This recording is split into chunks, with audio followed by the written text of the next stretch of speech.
Hi everyone, it's Mrs. Wine. Welcome back to art class. Today is day 5 of our abstract portrait drawing project. And today, our studio session learning target says, I will create a mood or a feeling in my expressionist drawing using the element of color. So let's get started. Today we're going to begin by looking at some student examples. We're going to use these student examples to create a visual rubric.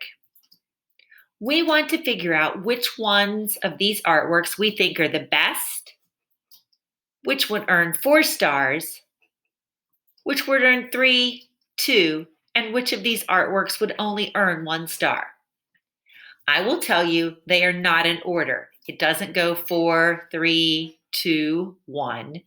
Or it doesn't go 4, 3, 2, 1. I've mixed them up on purpose. I will also tell you that I think each one of these artworks did at least something well. But we want to figure out which students were able to do most things correctly. And we want to try to do those same things. So let's start today by reviewing our criteria.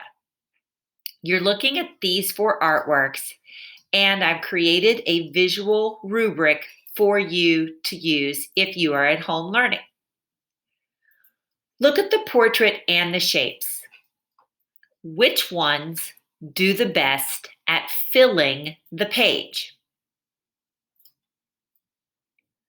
Our next criteria says lines and shapes are simple and abstract as inspired by Jawlensky.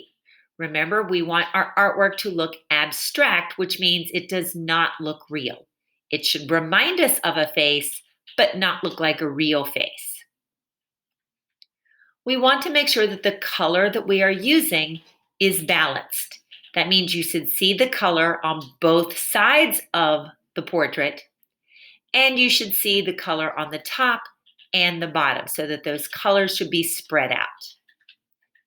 Our next categories, we're looking at neatness.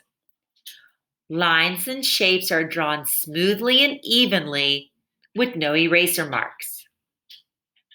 And we want to look at how neatly it is colored. Control of fully blending colors is evident in some areas.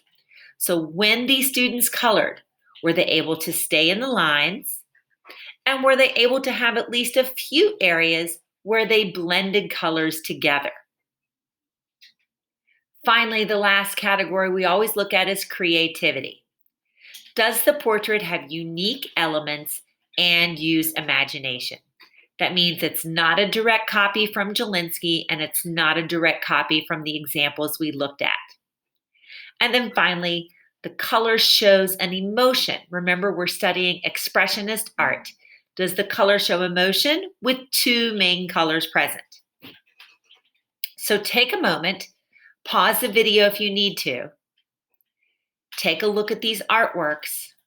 And which one do you think would get a 4? Which one would be 3 stars? Which one would be 2? And which one might only be 1 star? I can tell you that when I was grading this work, this is the artwork that received 4 stars. The student did a great job filling the page. The elements were abstract, simple, and unique. They also balanced color well. They blended colors in just a few areas. If I were going to give this student a grow, I would tell this student that instead of having so many colors, they needed to really pick just 2 main colors because their colors are so well balanced, I can't quite tell what feeling they're trying to show. Again, if I were grading these, I would give this artwork 3 stars. Again, I think they did a pretty good job filling the page. I think they did a great job using color to show a feeling because I see lots of blues and greens. I think the student did a pretty good job balancing color. I see blue at the top. It might need a little more blue at the bottom. green on both sides. I think the two areas that this student could grow the most is I think on neatness. These greens could be more contained in the shapes. Instead of just coloring the whole top part blue, they could have made this part a little bit different. And I think some of these shapes almost start to look a little bit too realistic.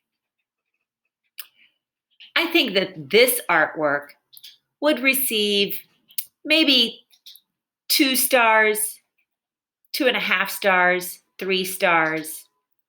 I think the student did a nice job making their artwork abstract. They did a really nice job blending colors.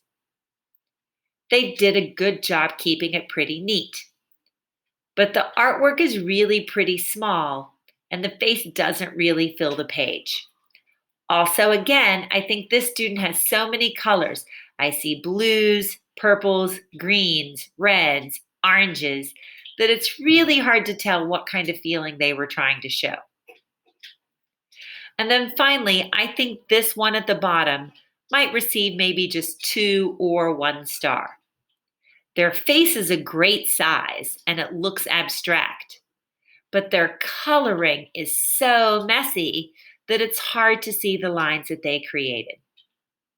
So keep in mind all of these things as we work today to finish our artwork. And that's what we're going to do.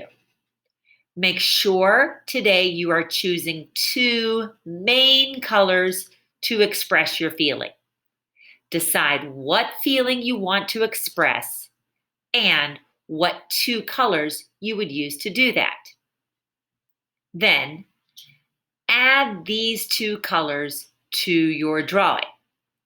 You want to make sure you're putting some color inside the face and some color outside the face. It's perfectly okay to leave some of the areas plain white. You want to work to blend the colors together so that they fade evenly from the blue to the purple, or from the orange to the yellow. You can see this student did that well, from the blue to the green to the light green. And balance the colors. So if I have light green at the top, I have light green at the bottom. If I have blue on the left, I have blue on the right. When you're about halfway finished with your artwork, I want you to stop. Use your rubric. Assess your own work. Go back and look at each one of these criteria and ask yourself how you are doing. What are you doing to show what you know about drawing abstract portraits inspired by Jawlensky? What do you need to do to grow and improve? What are your next steps that you could use to make your artwork better? And then finally, finish your artwork. Use that rubric to set your goals, to revise and finish your work. If you want to, select 1 or 2 extra colors to add to your drawing to create interest. Continue to work to blend colors and to balance colors on your paper. When you are finished, send me a photo of your artwork. Ask a grown-up to help you take a photo if you need to, and post the artwork either on Google Classroom or on Dojo. I am so excited to see your final abstract portraits. I hope you have a wonderful week, and as always, keep on creating.